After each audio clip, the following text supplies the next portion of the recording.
brief while ago, talking to the sisters about relationships and dating, the rules of romance, with regard to my upcoming book by the same title. My book will be coming out this fall or this winter, God willing, before the end of the 2017 calendar year, for sisters only, relationships and dating, the rule of romance. For some reason, I'm over here in Tokyo and I cannot sleep. I don't know why I cannot sleep, but I'm full of energy, which is very ironic and unexpected because I love sleep. The Prince of Pan-Africanism loves to sleep. I don't know if my biological clock is still on East Coast Philly time. Myself and the good hostess, Sister Champagne, who did a good job taking me around today, we did a lot of walking, we did a lot of traveling on the Tokyo public transportation, so I should be tired. I can't explain this. Maybe this is the spirit of the ninja.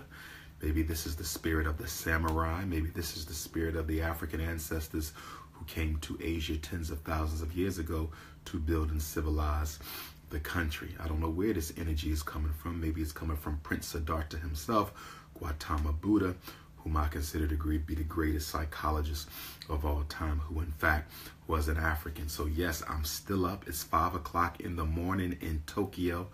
I can't believe I'm still up because I do not rise early and I love sleep. So how do you explain someone who does not rise early and who loves sleep to still be up at this time? I don't know how to explain it. But be that as it may, since I am up, I might as well teach. I am a teacher at heart. That's one of the reasons why we will be working to build the Frederick Douglass and Marcus Garvey RBG International Leadership Academy. So today I want to talk about something very important, and I want to talk about understanding white supremacy, the 11 essential principles of the code of white supremacy. White supremacy is a code. All white people participate in this code. All white people adhere to this code, and it is important for us as African people, in order to navigate this code, we must understand this code. One of the greatest miseducations against African people is the fact that we have not deciphered this code. We have not intergenerationally transmitted this code. We have not taught our children this code. And it is very important that we master the code of white supremacy so that we can decode the power structure, so that we can ultimately destroy it and rebuild it. So let's talk about this. The first principle of white supremacy that you have to understand, the first essential principle of white supremacy that we have to understand, and this is going to be difficult for a lot of you to understand this because we were raised in the church and we were raised in the masjid, and because all black religion, even African spirituality, all black religion is colorblind. And that is one of the biggest reasons why black religion has not been able to serve the best interests of African people, because our religion, which is so essential to us as a spiritual people, our religion is colorblind. So how can a people suffering from color prejudice be freed from that color prejudice when in fact their most critical institution, the church and the masjid, is colorblind? So it's going to be difficult for many of you to accept rule number 1 because of your indoctrination. But it is my job to wake you up and bring you into the consciousness of your indoctrination so it can be overthrown. Because only that which is understood can be overthrown. Only that which is understood can be destroyed. Only that which is understood can be ultimately refuted, rejected, and done away with. So the first rule, the first of the 11 essential principles of white supremacy, the first rule of the 11 essential principles of global white supremacy is that all white people are racist. All white people are racist. Now, I know I have some Europeans trolling my Instagram and my Facebook, and I don't mind you being here because you need to be educated again. Okay, you as Europeans, as Anglo-Saxons, as Jews, as Irish, as Portuguese, as Spaniards, as Italians, you need to be educated. But I do want my white visitors to understand that I overstand that no matter how educated you become about your code of white supremacy, you will never violate that code, nor will you ever operate outside of that code, okay? Many black people are under the false, erroneous belief that if we educate white people about who we are, racism will cease to exist. Many of us as Africans believe that if we educate white people as to who we really are, racism will cease to exist. Well, I can assure you that that is a fallacy. I can assure you that that is a lie. I can assure you that that is nothing more than a fragment of your imagination. White people are already educated about who you are. That's why they are racist. You don't need to be racist against the people over whom you exercise superiority. Racism is not necessary when you're dealing with inferior people.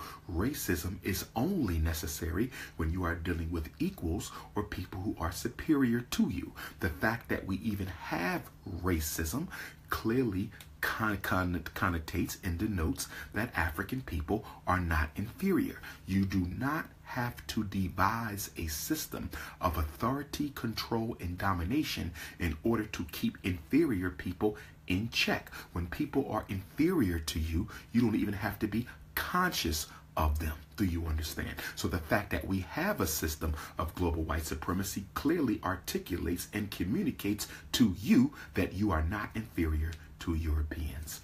Facts. Facts. Facts. Rule number one, the essential rule, the first essential rule, and these are in no particular order, the first essential rule of white supremacy, the code of white supremacy, is that all white people are racist. I must say this again. All white people are racist. I must say this again. All white people are racist. That means your wife, that means your husband, that means your white sister-in-law, your white father-in-law, your white friends, your white neighbors, your white Muslims, your white Christians, your white capitalists, your white communists, your white Jehovah's Witnesses. All white people are racist. And you have to understand rule number one in order to understand the others, because they are all based upon this rule. All white people are racist. Now, for the benefit of my Africans who are watching this lesson, and to the benefit of the Europeans who are watching as well, allow me to clarify when I say all white people are racist. When I say that all white people are racist, that does not mean all white people hate black people. I repeat, when I say that all white people are racist, that does not necessarily follow that all white people hate black people. I don't agree with that. I do not think that all white people hate black people. I think that most white people hate black people, but I don't believe that all white people hate black people. Racism has nothing to do with emotion. Racism has nothing to do with emotion. Racism has nothing to do with anger. Racism has nothing to do with hate. Racism has nothing to do with any type of an emotion. Racism is non-emotional. Racism is thoroughly political. Racism is thoroughly economic. Racism is thoroughly intellectual. Racism does not deal in emotions. Racism deals in power. Racism deals in power. Racism deals in power. So when I say all white people are racist, I'm simply saying that all white people are committed unapologetically to the preservation, maintenance, and continuation of the domination that Europeans have over African life. I'm saying that all white people, whether they hate you or not, all white people, whether they hate you or not, are 100% unapologetically committed to the continuation of white rule on the planet Earth. In other words, they are committed to the authority, they are committed to the power, They are committed to the legitimacy.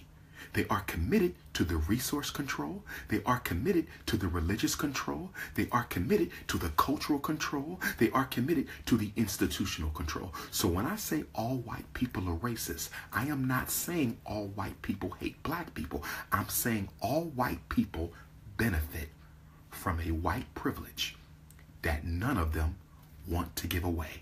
All white people benefit from a white privilege that none of them want to ever abandon. All white people benefit from a privilege. And you must understand that the privilege that Europeans benefit from, the privilege that Europeans benefit from only comes as a result of the oppression of African people. So you cannot want to protect white privilege and at the same time not want to continue to oppress Africans, because you can only exercise or realize a white privilege vis-a-vis the oppression of African people. White privilege and black oppression go hand in hand, because if there was no black oppression, there would be no white privilege. If there was no black oppression, there could be no white privilege. And unfortunately, we as African people often fail to understand white supremacy and the fact that all white people are racist, because we keep on evaluating white people through the lens of emotion. So what you have to do is you have to take off your emotional glasses. Come on, take off your emotional glasses. I need you to take off your emotional glasses. Take them off. Take them off.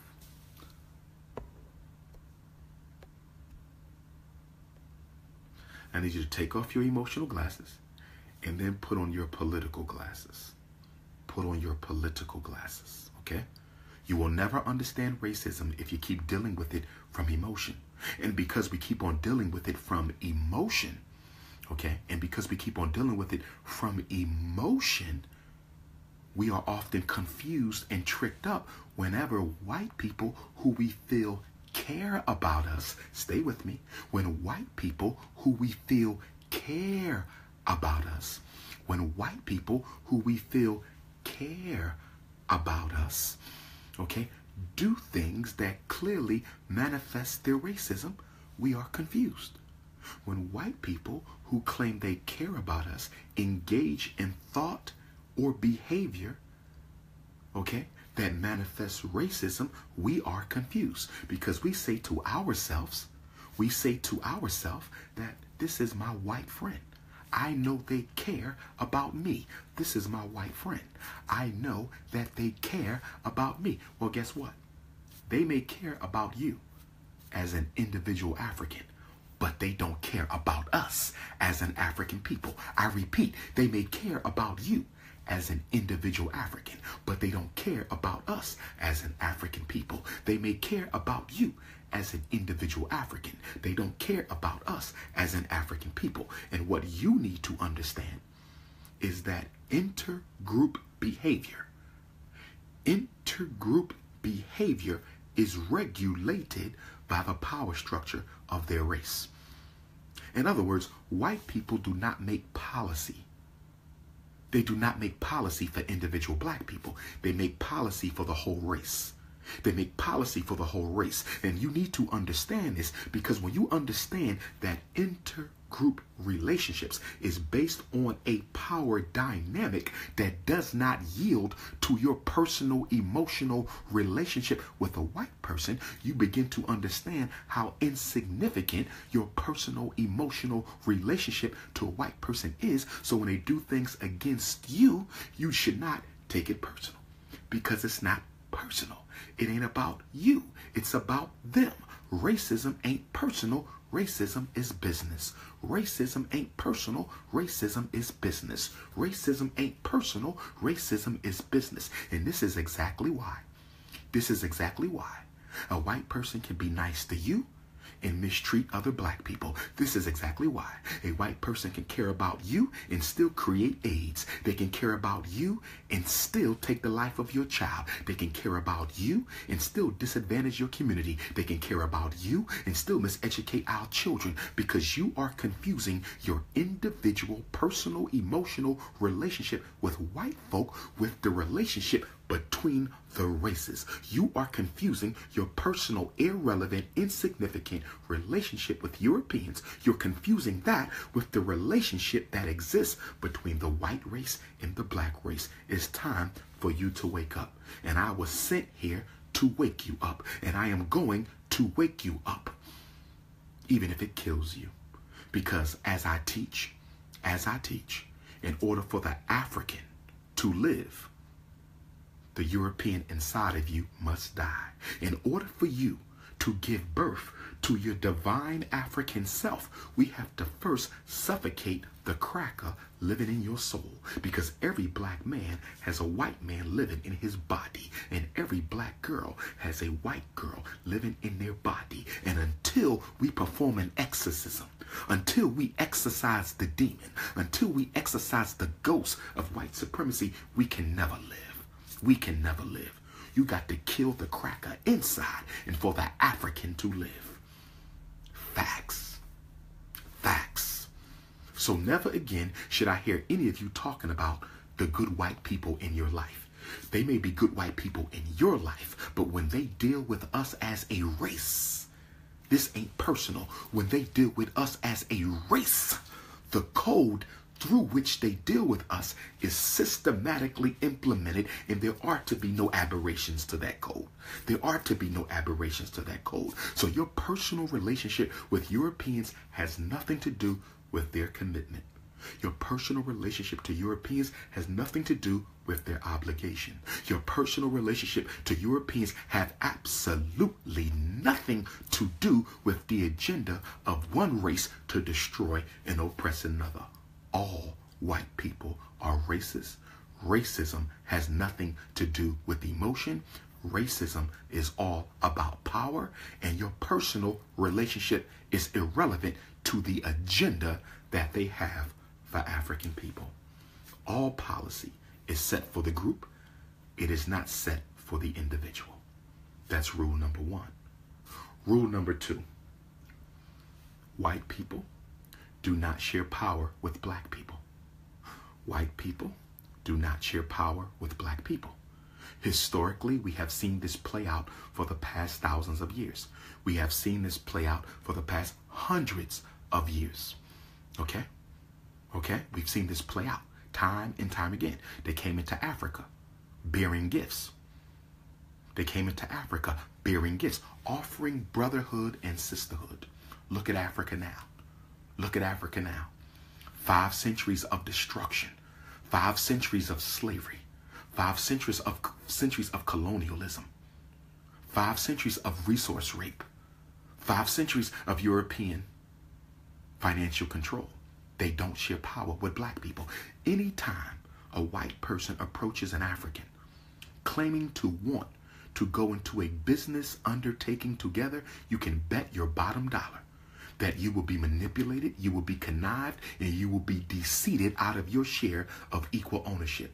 They do not share power. If anyone disagrees with me, I challenge you. If anyone disagrees with me, I challenge you. Show me a country. Show me a corporation. Show me a business. Show me an enterprise. Show me a musical business. Show me land. Show me resources. Show me international trade. Show me government. Show me any undertaking in world history. Show me any undertaking in world history where the European has shared equally with Africans. Never, never, never. So whenever you hear anything about power sharing, let's look at South Africa, the Republic of South Africa. Shout out to my brothers and sisters in the Republic of South Africa, Johannesburg, Pretoria, Durban, Soweto, Alexandria, Cape Town, Eastern Cape, KwaZulu. I will be back in South Africa before the year is over to do my own Dr. Umar Johnson lectures. In South Africa, they say that they have a multiracial government. In South Africa, they say that they have a multiracial government. They claim that they share power. But the African National Congress, The ruling government of South Africa doesn't own a single bank. The African National Congress, the ruling government of South Africa, doesn't own a single diamond mine. The African National Congress doesn't own a single gold mine. How in the hell can there be power sharing between black and white in South Africa when the whites own all the resources and the blacks have almost none? They don't share power with Africans. And y'all need to wake up and smell the coffee. Y'all need to wake up and smell the coffee. I'll give you another example. Our beautiful black sister, Serena Williams. Our beautiful black sister, Serena Williams, who we love and respect. Okay? Greatest tennis player in history. She recently married a European. She's impregnated with this European. Now, marriages are business institutions. Serena Williams has much more wealth than her husband. Serena Williams has much more wealth than her husband. And even if she didn't, and I hate to say this because I don't want to see our sister hurt, but that man didn't marry her because he loves her. That man didn't marry her because she loves her. If she was not Serena Williams, the great tennis champion, they would not even be together. They would not even be together. So he's entering into this relationship as a military strategy to rob her of some of her wealth. You don't have to believe me. You don't have to believe me. Come back to me 10 years from now. Come back to me 20 years from now. Of course you don't think it's accurate because you don't understand white supremacy. Come back to me 10 years from now. They will no longer be married. They will no longer be married. And I don't wish that upon my sister, but I understand white supremacy, and she does not. He did not marry her because he loves her. That man is not intending to spend the rest of his life with Serena Williams. I promise you that. I promise you that. First of all, he don't even know what to do with all that. She need an unapologetically African alpha male to handle that. He can't handle that. He don't even know what to do with that. Okay? But I promise you, he will not be married to her for the rest of her life because he did not marry her for that. She is nothing more than a financial investment.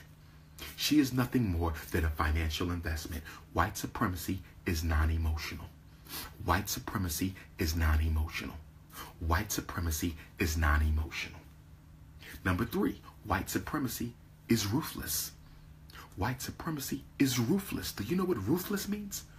Do you know what ruthless means? To be totally ruthless? That means you are devoid of any moral code. And if you have a moral code, it does not in any way, shape, or form impede your ability to carry out your agenda, no matter how horrific it is. White supremacy is ruthless. It is ruthless, brothers and sisters. It is ruthless. White supremacy is ruthless. It is ruthless.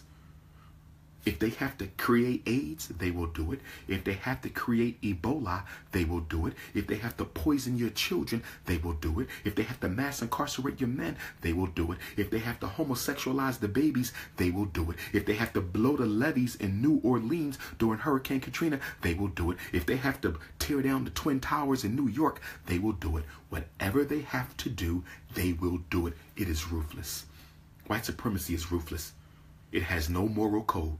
And this is what's wrong with black folks, because you don't understand the ruthlessness of white supremacy. So when I tell you they invented AIDS, you say impossible. When I say they invented Ebola, you say impossible. When I say they put Obama in office to homosexualize black America, you say impossible, because you don't understand ruthlessness. You don't understand ruthlessness. You've been politically miseducated by the church. You've been politically miseducated by the masjid. You've been politically miseducated by public school. You've been politically miseducated by your community. And Dr. Umar Johnson was sent by the ancestors to wake you up, because time is running out. It's 11:59 on the clock. It's 11:59 on the clock of African survival. It is 11:59 p.m. on the clock of African survival. Time is running out. We got to get it together. It is ruthless. African people have a hard time understanding and embracing the ruthlessness of white supremacy, because we are not that way. It is hard for, this is one of our immaturities as a people. This is one of our immaturities as a people. We have a very difficult time stepping outside of our African worldview. We have a very difficult time stepping outside of our African worldview. We have a very difficult time stepping outside of our African worldview and evaluating other people from their worldview. You will never understand the European and his consciousness until you evaluate him from his worldview, not your own. African people don't create bombs. Europeans do. African people don't create diseases. Europeans do. African people do not disrupt nature. Europeans do. African people do not inflict genocide on each other. That is not historically African behavior. It is European, and you don't understand it because you're not looking at this from his worldview. He has an ice temperament. He has an ice temperament. The Arab has a sand temperament. You have a sun temperament. You have a sun temperament. The European has an ice temperament, and the Arab has a sand temperament. And because you don't understand their psychoclimatology, because you don't understand their psychoclimatology, because you don't understand their psychoclimatology, you fall prey to their evil machinations every time. Facts. Facts. It's time to wake up. We got work to do. We got work to do. If you want to be a Moor, be a Moor. I'm not a Moor. You want to be a Hebrew, be a Hebrew. I'm not a Hebrew. I am an African. That's an A-F-R-I-Can. That's what I am. I respect your right to identify as you choose, but you will not troll my page. I will block your ass if you come again. I am not no Moor. The word Moor means black. It is an adjective. No different than Negro, no different than black. It is an adjective. It is not a noun. Stay off my page with the nonsense. Take your anti-African agendas off of my page. On this page, we do unapologetically African. On this page, we are 100% happy to be African. I respect you. Take it elsewhere. We Africans here. I'm repping the RBG. I'm not waving your flag, and I'm not waving your flag. I'm repping RBG. Show respect or get thrown out. The choice is yours. Don't do it again. Don't do it again. The most requested black scholar on this planet is a Garveyite. The most requested black scholar on this planet is a Garveyite. The most requested black scholar on this planet is a Garveyite. Take it or leave it. Now let's get back to the lesson. So we dealt with the ruthlessness of white supremacy. We've dealt with the ruthlessness. Psychoclimatology. You got to learn how to spell, my queen. Psychoclimatology. I love you. Rule number 4. The fourth principle of white supremacy. White supremacy is deceptive. It is cunning. It is evasive. White supremacy is totally militaristic. The culture of white supremacy, European culture, is totally militaristic. It is totally militaristic. It is deceptive. It is cunning. It is evasive. It uses coded language. It uses double talk. It lies in your face and smiles behind your back. It will grin in your face and stab you in the back. Toussaint L'Ouverture. Toussaint L'Ouverture, the leader of the Haitian Revolution, which began on 8/21/1791. Toussaint L'Ouverture. He gets a message from Napoleon Bonaparte. He says, Toussaint, after all, we are brothers. Napoleon Bonaparte sends a message to Toussaint L'Ouverture at the height of the Haitian Revolution, and he says, we're both Frenchmen. You were a soldier in the French army. Let's sit down and reason. If I need to respect Haiti as an independent government, I will respect Haiti as an independent government. But let us sit down like the Frenchmen we are. Let's sit down like brothers. Toussaint, you are my brother. I am your brother. You served in my army before. It's no need for us to be killing each other. This is Napoleon talking to Toussaint L'Ouverture. Toussaint L'Ouverture fell for the bullshit. Toussaint L'Ouverture fell for the bullshit. Toussaint L'Ouverture fell for the bullshit. He went to France, and we never heard from him or seen him again. He went to France, and we never heard from or saw him again. Why? Because he allowed Napoleon Bonaparte to psychologically disarm him. Just like our ancestors on the continent, when the Europeans showed up, we allowed them to psychologically disarm us. Many of you black men dating and married to white women, you allowed Europeans and your white women to psychologically disarm you. And you know why they're so able to psychologically disarm us? Because our religion has already made us believe that race is irrelevant. Our religions have already made us believe that race is irrelevant. Our religions have already made us believe that race is irrelevant. For my Instagram family, because I know you love and support the Prince of Pan-Africanism, I'm going to let you handle the European trolls on the page, all right? So I want you to intellectually beat their ass as long as they stay on this page, okay?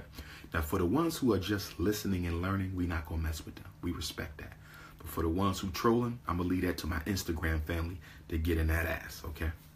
We going to handle that.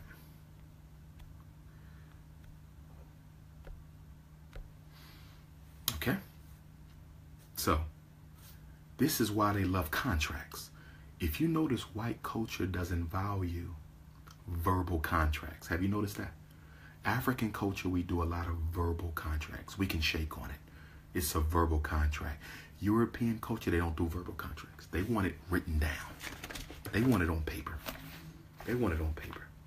Why do they want it on paper? They want it on paper because you can lie with words really well. You can deceive with words really well. When you look at the European language, every word has 2 and 3 meanings. Every word has 2 and 3. Why does every word have multiple meanings? Why don't every word have one meaning so people can understand how it's being used? Why don't every word in their language have one meaning so people can understand how it's being used? You know why it doesn't have one meaning? Because their language, like their culture, is based on technology. Their language, like their culture, is based on technology. So they need the words to have multiple meanings. So once you find out what this means, they'll say, I didn't mean that, I meant this. And once you find out what this means, they will say, I didn't mean this, I mean that. And then once you find out what that means, they'll say, I didn't mean this, I meant that. It is deceptive, it is cunning, it is evasive. You cannot trust it. You cannot trust it. No contract you sign will be good. No legal decree that you enter into will be good, because this is white supremacy, seldom understood by its number one victims, the African man and woman. This is white supremacy, seldom understood by its number one victim, the African man and the African woman. Technology is the philosophy of white supremacy. Technology is the philosophy of white supremacy. Number 5. The 5th principle of white supremacy is it is narcissistic. White supremacy is narcissistic. White supremacy is narcissistic. That means what? That means how they see things is the way it has to be. How they feel about things is the way it has to be. The way their news reports information is the way it has to be. The way they feel about God is the way it has to be. The way they feel about nature is the way it has to be. It is narcissistic in that its opinions is more important than anyone else's. That's right. Its agenda is more important than anyone else's. The whole world can say, this is how we want to operate. But the white supremacists will come in and say, we don't care how y'all want to operate. This is the way we want to operate. It is imperialistic. And an imperialist is a narcissist. White supremacy is imperialistic. And an imperialist is a narcissist. An imperialist is a narcissist. It is their way or the highway. It is their way or the highway. It is narcissistic. This is why many white intellectuals cannot stand to be challenged by an African intellectual. This is why many Eurocentric intellectuals cannot stand to be challenged by an African intellectual, because their narcissism suggests that who are you? Who are you to question me? Who are you to question me? This is why when you go to their schools and to their universities, they never teach you how to evaluate or analyze the various philosophies and systems that their great men and women have created. They never teach you how to evaluate and analyze the systems that their great men and women have created, because they are narcissistic. So you're not supposed to challenge Christopher Columbus. You're not supposed to challenge Adolf Hitler. You're not supposed to challenge the Jewish bankers. You're not supposed to challenge the European giants of propaganda. You're not supposed to challenge their scientific formulas. You're not supposed to challenge their health remedies. You're not supposed to challenge their belief that Jesus was white. You're not supposed to challenge their belief that the Egyptians were white. You're not supposed to challenge anything, because they are narcissistic. What we say is necessarily the truth. And you know what the problem with that is, family? You know what the problem with that is, family? They had convinced you. They have convinced African people. White supremacy has convinced African people over these past 400 or 500 years that the way they see it is the way you shall see it. They have convinced you to believe that the way they see it is the way that you should see it. And that's our problem, because most of us have bought into the European worldview. We are at peace with white people dictating our lives. We are at peace with white people dictating our destiny. We are at peace with white people educating our children. No one else could be at peace with that. You walk into a black community, we don't control the politics. You walk into a black community, we don't control the religion. You walk into a black community, we don't control the businesses. You walk into a black community, we don't control who moves in and who moves out. So we don't control membership. We control nothing, and we are at peace with that because the white man has convinced you that his remote control is better than your direct control. The white man has convinced you that his remote control is better than your direct control. That's right. In his narcissism, he has convinced the whole world that his way is the best way. It's so ironic. It's so ironic. We have all these doctors, but people are still dying. We have all these psychologists, but people are still crazy. We have all these criminologists, but people are still going to jail. We have all these sociologists, but we still have all these social problems. Look at all these white experts that we have, all the books and all the scholarship and all the peer-reviewed articles, and he hasn't solved a single problem yet. He hasn't solved a single problem yet. He doesn't even have a cure for the common cold, but he spends billions of dollars on medical research, and he has convinced you. He has convinced you. He has convinced you that his way is the best way. He has no solutions. His solution for everything is war and conquest. His solution for everything is war and conquest. His solution for everything is war and conquest. And he has accepted you, African people, God's original people, the chosen people, and the first people. He has convinced you that his way is the best way.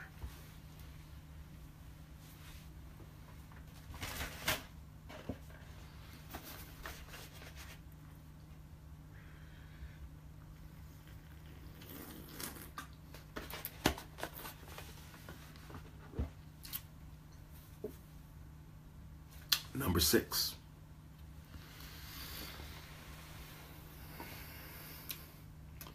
White supremacy is ahistorical. Principle number 6 of the 11 essential laws, rules, principles, the code. Number 6.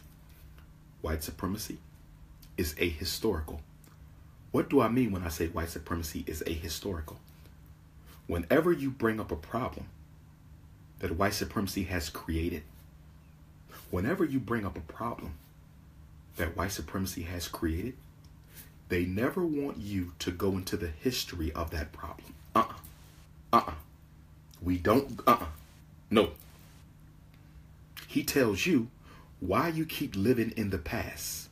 That's what he tells you. Why you keep living in the past. Slavery is over. Jim Crow is over. We've had a black president. He never wants you to give a historical analysis. He never wants you to conceptualize and contextualize your issues in history. Why? 2 reasons. 2 major reasons. The first reason why he never wants you to give a historical analysis on a problem, the first reason why he never wants you to contextualize your issue in history, because if you contextualize your issue in history, he will not be able to evade responsibility for creating your problem. He will not be able to evade responsibility for evading your problem. He will not be able to evade responsibility for creating your problem. So he never wants you to go to the history. He hates when black people bring up slavery as the central catalyst, the central causative agent in all the problems that we face. He never wants you to bring up slavery. Why? Because if you put our problems within a historically accurate context with slavery as the beginning, how can he not say he's not responsible for that? He can't. So he don't want you to talk about it because he does not want to accept responsibility, because as we just got finished talking about, white supremacy is deceptive. He has to be viewed as the savior. He cannot be viewed as the villain. He hates to be viewed as the villain. Now, we all know he's the central villain in human history, but he does not want to be viewed as a villain. So he never wants you to provide a historical context for how he created your problems. He wants to blame you for their problems. Do you understand? Let me give you an example.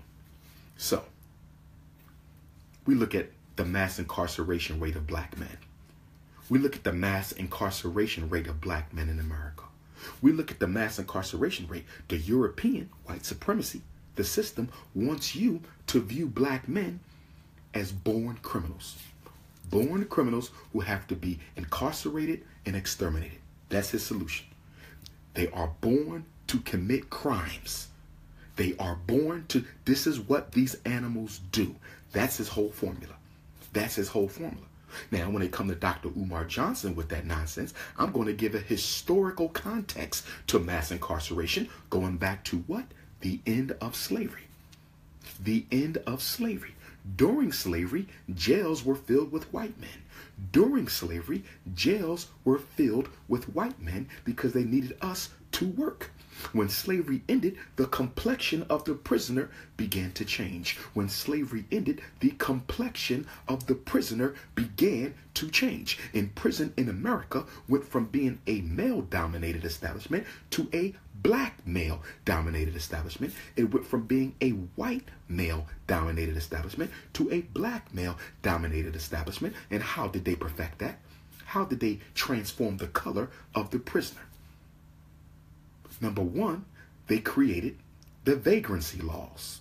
The vagrancy laws said that any freedman who was caught without a job, any freedman who was caught outside after curfew, any freedman who was caught sleeping on the street, any freedman who was caught stealing to feed their family because the white man would give them no job, will automatically be incarcerated. So he created the vagrancy laws to entrap black men. And then he upgraded petty offenses to major felonies. That's what he did. And then in 1994, with the Bill Clinton crime bill, in 1994, with the Bill Clinton crime bill, in 1994, because you Negroes in love with the Democratic Party, because you don't understand all white people are racist, and you think that Democrat is different from the Republican. You think that Democrat is different from the Republican. You think Barack Obama is different from a Bill Clinton. And that's your problem, because you're still putting white people in categories because you don't understand the essential unity of white supremacy. You don't understand the essential unity of white supremacy. Oh yes. Oh yes. And then on top of that, after they murdered Dr. King, April 4th, 1968, after they murdered Dr. King, April 4th, 1968, they decided to neutralize the economic power base of the black community. They decided to neutralize the economic power base of the black community. In the 1970s, they came into the black community and they deindustrialized the neighborhood. They deindustrialized the neighborhood. They took out all the factories and all the industrial jobs. They took out all the factories and all the industrial jobs from Charlotte, North Carolina, from Detroit, Michigan, from Indianapolis, Indiana, from Chicago, Illinois, from Philadelphia, Pennsylvania, from Baltimore, Maryland. Oh yes, they deindustrialized the hood, and then they deindustrialized the high school. They took out the auto shop from high school. They took out the electrical shop from high school. They took out the plumbing program from high school. Oh yes, they took out the woodworking program from high school. They deindustrialized the high schools. And then after they deindustrialized the high school, the CIA brought crack cocaine in 1980 into the black community. Crack cocaine in 1980. And then 1994, Bill Clinton crime bill. 1994, Bill Clinton crime bill. So if you look at the history of mass incarceration, you will see that the mass incarceration of black men was engineered by white supremacy. We are not responsible for that. Criminals are not born. Criminals are made. We are not responsible for that. Criminals are not born. Criminals are made. We are not responsible for that. Criminals are not born. Criminals are made. Facts. Facts. Who were the criminals in the 1930s and 40s? Was Meyer Lansky black? Was Lucky Luciano black? Was Al Capone black? Was Bugsy Siegel black? Weren't they selling drugs? Weren't they running gangs? Weren't they running rackets? Weren't they breaking the law? Wasn't they evading taxes? Everything we're accused of doing today, they did it almost 100 years ago. But in the 1940s, the American government decided that they needed to unify under a white ethos. The American government decided that we need to bring all white people under the banner of whiteness. Whiteness as a weapon. And so they upgraded the Irish to white, and to reward them with their new white status, they gave them the police departments in the inner cities. They gave them the police departments in the inner cities. Someone needs to do a systematic analysis on the cultural ethnicity of the police who kill black people. Okay? George Zimmerman, I believe, was half Jewish. Darren Wilson was of what ethnicity? The officer that killed Tamir Rice, of what ethnicity? The officers that choked Sandra Bland, of what ethnicity? And you will find Jewish, Irish, and Italians predominantly, because they gave the police department to the Irish. And then they gave the fire department to the Italian. They gave the fire department to the Italian, and they gave the European Jews the civil service jobs. The civil service jobs. This is the history. This is the history. You understand? But they don't want you to do a historical analysis. He's ahistorical. He never wants you to go back. He never wants you to go back. He don't want you to say, well, let's go to Nile Valley culture. Since y'all so great, let's go to Nile Valley culture. Who taught your Greek and Roman philosophers? Where did they come from? Where did they come to learn? Where did Plato come? Where did Aristotle come? Where did Plato, Aristotle, Socrates, Epictetus, where did they come from? Your gods, where were they borrowed from? Why was Socrates murdered? Socrates was murdered for bringing Egyptian god science into Europe. Socrates was murdered for bringing African god science into Europe. They don't want to do no history. You know why they don't want to do no history? Because they have none beyond 1000 BC. You know why they don't want to do no history? Because they have none beyond 1000 DC. You know why they don't want to do no history? Because they have none beyond 1000 BC. The first literate European is who? The first literate European was who? Homer. Homer, who wrote the Iliad and the Odyssey. Homer, the first literate European. They had no literature before then. There was no intellectual societies in Europe before then. Their intellectual heritage goes back to 1000 BC. If I'm wrong, prove it. Their intellectual heritage goes back to 1000 BC. That's it. Most of the pyramids were already built by then. We have already mapped the stars by then. We didn't already create spirituality by then, mathematics by then. They don't have nothing before 1000 BC, so they don't want you talking no history because they can't go beyond 1000 BC. Facts. And I see some of my white visitors. Good afternoon. Some of you are having a white supremacy attack. Let's talk about the white supremacy attack. A white supremacy attack is an ego attack that Europeans experience when they find themselves in a system where they cannot intellectually or physically dominate African people. Whenever Europeans find themselves in a reality where they cannot intellectually or physically dominate African people, they have what I call a white supremacy attack. Okay, mind go crazy, they start sweating, they get angry, they start yelling, they don't know what to do because they benefit from white privilege their whole life. They benefit from white privilege their whole life, that when they come into a situation where the white privilege does not benefit them, they have a white supremacy attack. So some of my white visitors on Instagram are having a white supremacy attack. Maybe you should get you some cold water. Maybe you should get you some cold water. Better yet, get your ass off my page. Better yet, get your ass off my page. The truth hurts. The truth hurts. But you only hearing it one time. We hear your lies every day. You only hearing my truth right now. But we hear your lies every day. You only dealing with our truth right now and you can't take it. We've been dealing with yours for 500 years. Get your ass up out of here. You go and tell them that all the scared Negroes are dead. You go and you tell your masters that all the scared Negroes died 50 years ago. Everybody's unapologetic now. Everybody's unapologetic now. All Africans are unapologetic now. We ain't taking that shit no more. Black power. Black African power. You go run tell that. You go run tell that. You go run tell that. Go get you some cold water. Go get you a Bud Light or some shit. A Miller Lite, High Life, whatever the shit y'all drink. Get up out of here.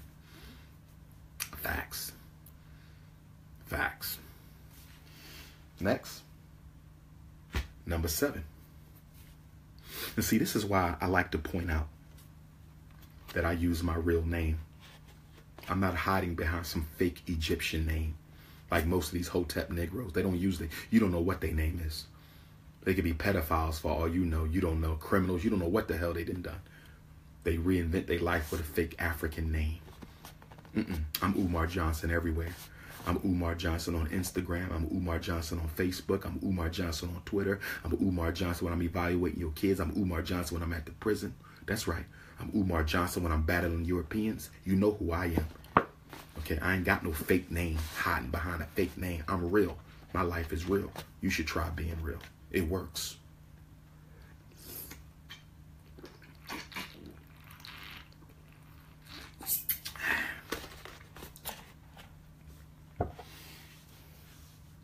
Number seven. White supremacy is pseudo-scientific. This one is important. White supremacy is pseudo-scientific. What does that mean? What does that mean when I say white supremacy is pseudo-scientific? When I say white supremacy is pseudo-scientific, what I'm saying, family, is they love to tell you that what they believe has been proven through scientific research. Stay with me. This is important. When you study the rise of racism, you will find that it was the scientists who created it. Apartheid in America was created by the white psychologists. Apartheid in South Africa created by the white psychologists. Adolf Hitler's master race philosophy came from Joseph Goebbels, a white psychologist. They're scientists. They use their scientists to create lies and then conduct pseudo research. To try to justify. Okay? They conduct pseudo research to try to justify the lies that they teach. If you remember, in slavery, during the Ma'afa, they said they had evidence that proved African people were half monkey. They had evidence that proved that we were half devil. They had evidence that proved that our brains were deformed. This is what they taught. And nobody questioned it because they said, we have the research. 50 years ago, they said African children are intellectually inferior to white children. You say, how do you know this? We've done the research. Anytime you tell, Ebola came from a monkey. AIDS came from a monkey. How do you know AIDS came from a monkey, Mr. White Man? Because our scientists have done the research. Hey, Mr. White Man, there's certain things that we shouldn't eat. It's not good for African body and African DNA. You should not even sell these things. People should not even be allowed to include these ingredients in food. No, it's okay. It's perfectly healthy. How do you know? We've done the research. And so they have been able to get people to back off of challenging their conclusions, because every time you challenge white folk on what they believe, they bring out their fake science. And we got Negroes in the conscious community. Running around asking Dr. Umar Johnson, where is your research to prove ADHD ain't real? Asking Dr. Umar Johnson, the top black school psychologist in America, where is your research to prove learning disabilities don't exist? Where is your research to prove that there's a school? This is what you Negroes do. Caught up in the white man's science. We need to see research. They say, we read Dr. Umar Johnson's book and we didn't find any studies. You know why you didn't find no damn studies? Because I've been doing this for 20 years. I am the damn study. I don't need no white man from no university to support my findings. I speak the truth. As African people, our bar is not research. As African people, our bar is truth. We stand on truth. We don't stand on no research. Just because you put it in a book and say you conducted some controlled trials don't make it the truth. That don't make it the truth. They've been pushing pseudoscience on African people since the beginning of time, and you got the audacity, to question my information. I was attacked a couple weeks ago by a light-skinned supremacist scholar who said I don't include no research in his books, but he include research in his. Well, if he want to quote white folks, he can quote white folks. I'm unapologetically African. I believe in self-determination. I will never quote them. I don't have a need to quote them unless it's absolutely necessary. I've been doing this for 20 years. I know what I know. I've standardized tests. I've conducted evaluations, thousands of them. Why? With my expertise, with my history, with my background, with my experience. Why do I need to go see what they saying at Syracuse University? Why do I got to go and get information from a white man to prove what my own African intelligence has revealed to me over the course of 20 years doing this work? Get your ass out my face. Get your ass out my face. So how do we know what you're saying is true, Dr. Umar Johnson? I tell you what you do. You conduct a survey. You go across America and you said, are there any parents here who has taken the advice of Dr. Umar Johnson? Are there any African parents who have taken the advice of Dr. Umar Johnson for your child? Can you please tell us the outcome of following his advice? I got a 100% record house Negro. 100%. When parents do what I tell them to do, we win. Period. Point blank in the story. That's your research. White supremacy is pseudoscientific. And a lot of you Negroes, you go to college like I did and get a doctorate degree like I did, and you start worshiping the white man's scholarship. That's what's wrong with half of y'all. Y'all worship the white man's science.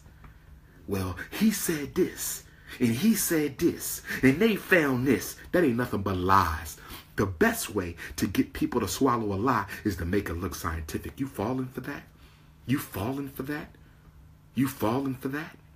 The best way to make your lies look like truth is to make people think it's scientific. Please.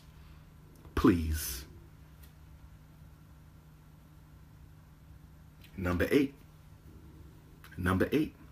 White supremacy is totalitarian and dictatorial. White supremacy is totalitarian and dictatorial.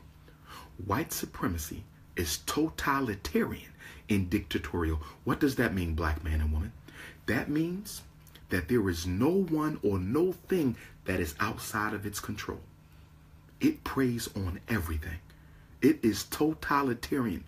In other words, you're not allowed to exempt yourself from it. This is why brothers and sisters who say, we want the United States government to give black people a couple of states so we can build our own country. We want the United States government to give us a couple of states so we can build our own country. Well, we have a problem, family, because white supremacy is totalitarian and dictatorial. So if white supremacy is totalitarian and dictatorial, even if they give you a couple of states, you still ain't free, because they are totalitarian and dictatorial. There's nowhere you gonna go where you're not gonna have to deal with his wrath.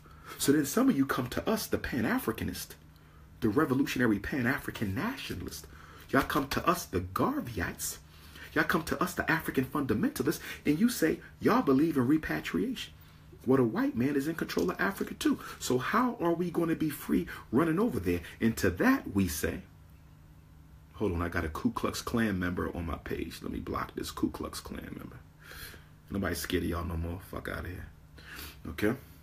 So anyway, what was I about to say before the Klan man distracted me?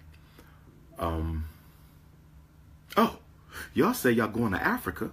What y'all going to Africa for if the white man run Africa? And to that we would say we're not going to Africa to escape the white man, because white supremacy is totalitarian. It's totalitarian.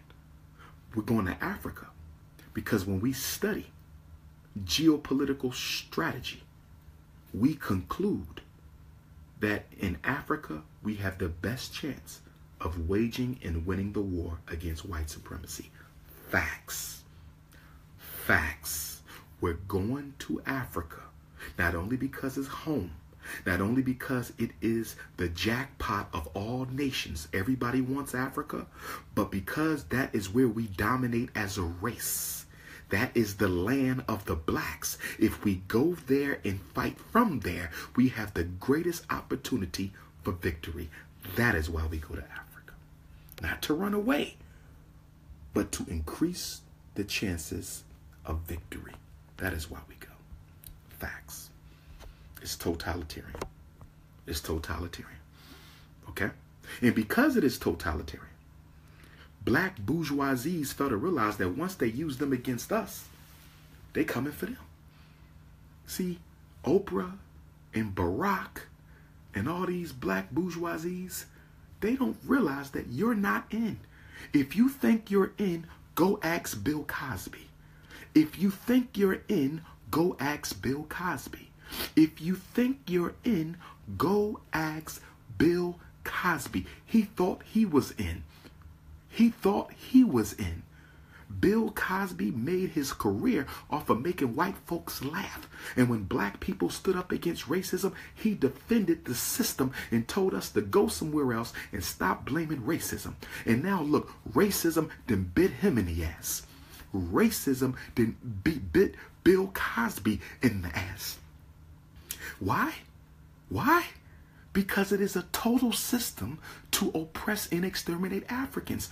White supremacy is total. Barack Obama not exempt. Oprah Winfrey not exempt. LeBron James not exempt. Steph Curry not exempt. Bill Cosby not exempt. It is total. It is total. It is a total system.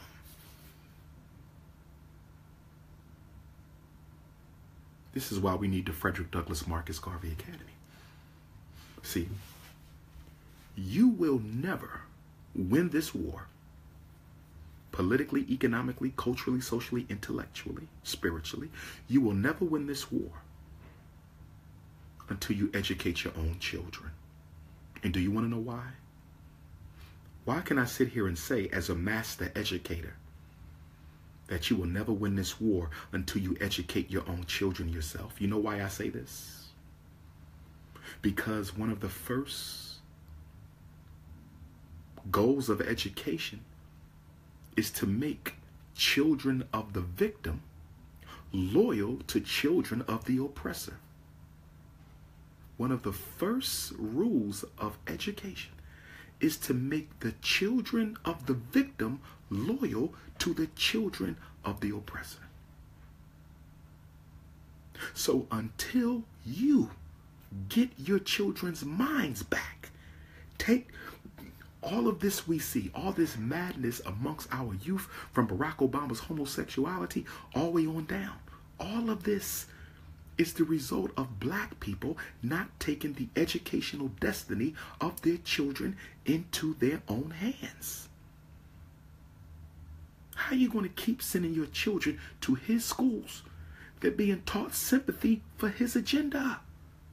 That's why black people will fight you when you talk about white folks. They will fight you when you talk about racism, because they were conditioned to do that. All of you were conditioned.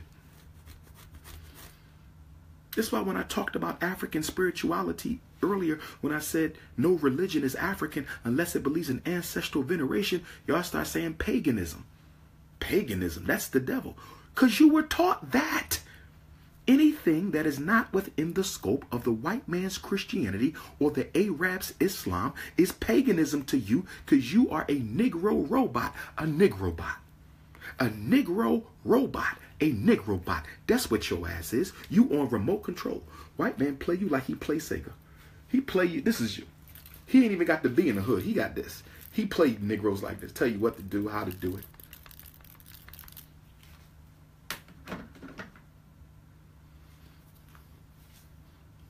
Negroes beating me down. Talking about where the school at. Like I can open and run a school on $500,000. Are you crazy? Cheapest school I seen is 1.2 million. We ain't even halfway there. You whining and complaining.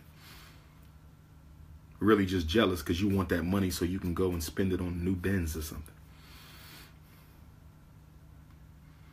I know my mission. Go find yours. I know my mission. Go find yours, and I'm taking all those brothers and sisters with me who are serious and sincere.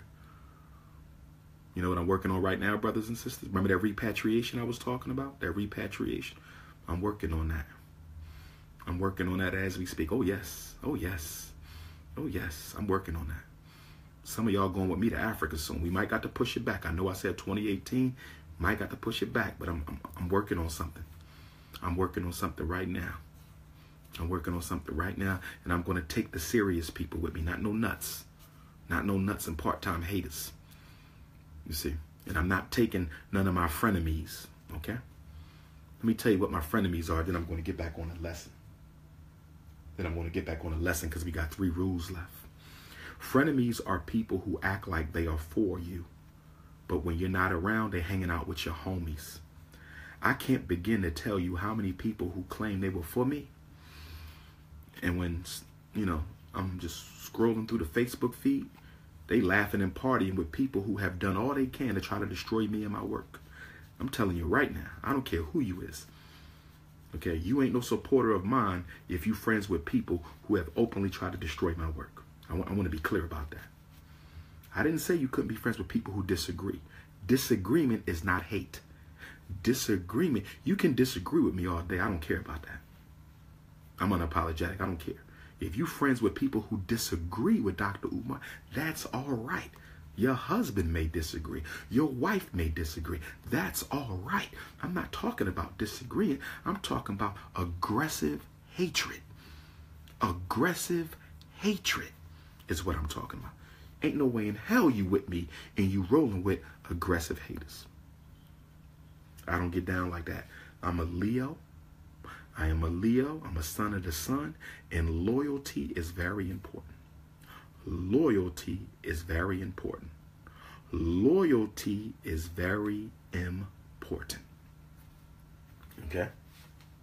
Let's keep on going. The 9th rule of white supremacy. White supremacy is propagandistic. White supremacy is propagandistic. What do I mean when I say white supremacy is propagandistic? I say, when I say white supremacy is propagandistic, I'm saying that they control the flow of information to serve their agenda.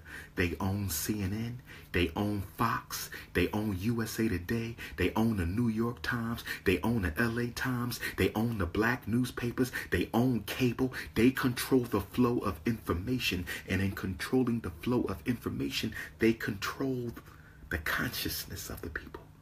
By controlling the flow of information, they control the consciousness. The consciousness. They control the consciousness of the people. They control the consciousness of the people. They control the consciousness of a people. You understand? They control the images of black people, because y'all don't understand that media is not entertainment. Media is political programming. Every TV show, political programming. Every rap song, political programming. Every newspaper article, political programming. Remember, I've taught you before that before you exterminate the body, you must exterminate the image in popular culture. Before you kill black men, you must exterminate the image of black men in popular culture. Before you kill black women, you must exterminate the image of black women in popular culture. And this is why I would argue that they have all these reality shows. Reality shows were invented to kill the image of the black woman. Gangster rap was invented to kill the image of the black man. Reality shows was invented to kill the image of the black woman. And gangster rap was invented to kill the image of the black male. Every rap song you listen to, it ain't nothing but killing other black men, going to jail, selling dope, exploiting women and worshiping materialism. Every damn song you hear, different artists, different beat, different flow, same message, indoctrination. And y'all let y'all children listen to this all day long. Look at the reality shows. All the women are thirsty. They ain't got no man, can't find a man, can't trust man, long weave, materialistic, sexually objectifying their body. Look at these images. And you know what's so sad about this, African people? Do you know what's so sad about this, African people? We are participating in the extermination of our own selves. We are the first people in human history marked for genocide who participated in the extermination of their own image. You're the first people. You can't name another people in human history who were marked for extermination and gladly and willingly participated in the extermination of their own selves. I'm not here to be your friend. I'm here to wake you up. I'm not here to be your friend. I'm here to wake you up. I'm not here to be your friend. I am here to wake you up. 10th principle. Principle number 10. White supremacy is unjust. U-N-J-U-S-T.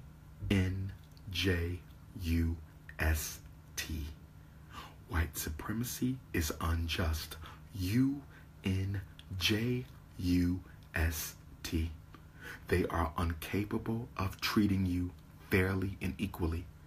They are psychologically, spiritually, intellectually incapable of treating African people as people. They are unjust. That is their culture. That is their psycho-bio-climatology. That is the Iceman energy. That is the Iceman energy. They are unjust. They do not believe in justice. There will be no reparations unless you fight for it. They don't believe in justice. There will be no apologies for slavery unless you fight for it. They don't believe in justice. You will never win against racism in court. They don't believe in justice. You can't have white supremacy and justice in the same time, in the same space. They are incompatible. White supremacy is unjust. You can't have justice and white supremacy together in the same place. Y'all need to understand this. Y'all need to understand this. They cannot coexist. One is unjust, one is just. They can't mix. It's oil and water. If you want justice, you have to destroy white supremacy. If you want justice, you have to destroy white supremacy. They don't believe in freedom, justice, or equality. They believe in power, control, and authority. I said they don't believe in freedom, justice, and equality. They believe in power, control, and authority. If you believe me to be wrong, produce your evidence. If you believe me to be wrong, produce your evidence. I've studied them. I've studied them. We will be celebrating 400 years since the first ancestor was dropped off in the 13 colonies that have become the United States of America. On August the 21st of 2019, that's less than 2 years from now, we will be remembering 400 years of white supremacy, and we still don't understand it. We still don't understand it. We still don't understand it. No justice can come from this system. No justice can. No justice can.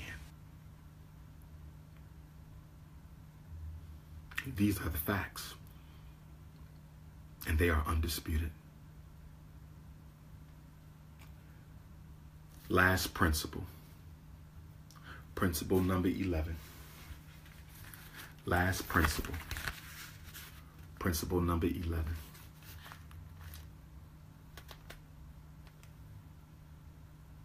White supremacy, its systems, its institutions, its leaders, its men, its women, its religions, its schools, its churches, nothing in its system, nothing can be trusted. The minute you begin to trust a white supremacist, its church, its religion, your boss, its jobs, the courts, the cops, the minute you begin to trust, white supremacy is the minute they begin to destroy you and everything you care about. Trust is the weapon. Trust in American democracy. Trust in American justice. Trust in white Jesus. Trust in Barack Obama. Trust in Donald Trump. Trust the system. That's what bourgeois Negroes always telling you. Trust the system. Yeah, the police shot him, but they're going to do an investigation, and that investigation will let us know if the police unnecessarily took his life. Trust, trust, trust. Who the hell you know with any common sense trusts their enemy? Who do you know with any common sense is going to trust their enemy? You do not trust white supremacy, its agents, or its institutions. You do not trust white supremacy, its agents, or its institutions. The minute you begin to trust is the minute they begin to destroy you.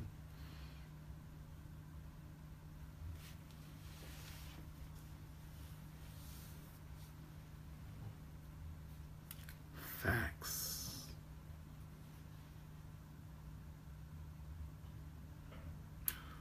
On that note, brothers and sisters, it's 6:45 a.m. Has the sun come up? The sun is coming up in Tokyo. I'm full of energy though. I speak tonight here in Tokyo. Okay, but I don't know why I'm not sleepy. I don't know. I should be sleepy, but I'm not sleepy. Okay. I might be back with another tutorial. Also, to the other brothers in the conscious community, please stop stealing my intellectual material. People be sending me clips of y'all. Y'all be stealing my quotes, stealing my statements, stealing my information. I mean, don't get me wrong. There's nothing totally new under the sun. But at least you can do is try to hide the fact you're using my information.